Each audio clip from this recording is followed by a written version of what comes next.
We'll move on from the Big East to Hockey East. Now, Kristi, I know down your neck of the woods that there's no ice anywhere, so I don't know how much you are of a hockey person, but it's some big realignment news. I mean, this is massive realignment news as far as hockey is concerned, because Hockey East is considered to be the top tier conference in all of hockey.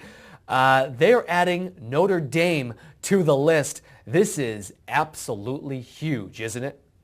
This is a win-win for everybody. Hockey East is obviously getting a big boost up by having Notre Dame. Anytime you can add Notre Dame to your conference or even just to your schedule for the year, you're going to boost your credibility, you're going to boost revenue dollars. So adding Notre Dame is huge, but it's big for Notre Dame too. Hockey East has a deal with NBC, and my understanding is that once Notre Dame joins Hockey East, all of Notre Dame's home hockey games are going to be on TV. Mm-hmm. That is huge for Notre Dame. It's also going to be really big in recruiting for Notre Dame. They're going to be able to have that more visible presence on the East Coast, especially up in the Northeast, and I think it's really going to help them with recruiting. And my understanding, as much as I know about college hockey, is that they recruit really hard against schools like BC. Well, now they're going to be in the same conference, going after the same recruits. I think it's a win-win for everybody. Yeah, it's funny, Hockey East, everybody seems to go off of the similar recruits. Obviously, being here in Boston, we see it year in, year out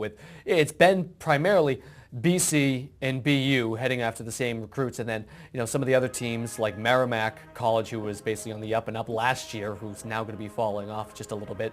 But several schools out there are going to be going for the same recruits, and I think, like you said, what's good for the goose is good for the gander in this standpoint, because while, yes, all of Notre Dame's games are going to be on there, that's, I want to say 11 games for other teams, other Hockey East. So Hockey East is going to be benefiting from this because a lot of their games are now going to be televised as well.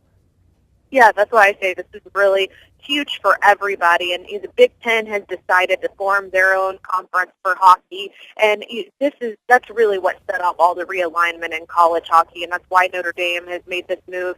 Their non-conference schedule is going to be pretty big because the conference schedule for Hockey East is on the smaller side, so they're going to be able to keep up their game with the Big Ten rivals that they've had for years in hockey, and I think it really works out well for everybody. And this is going to be yet another good revenue source for Notre Dame, and it's another reason why I think Notre Dame's not going anywhere when we talk about football realignment. Mm-hmm. They're going to stay independent because they have these other revenue streams.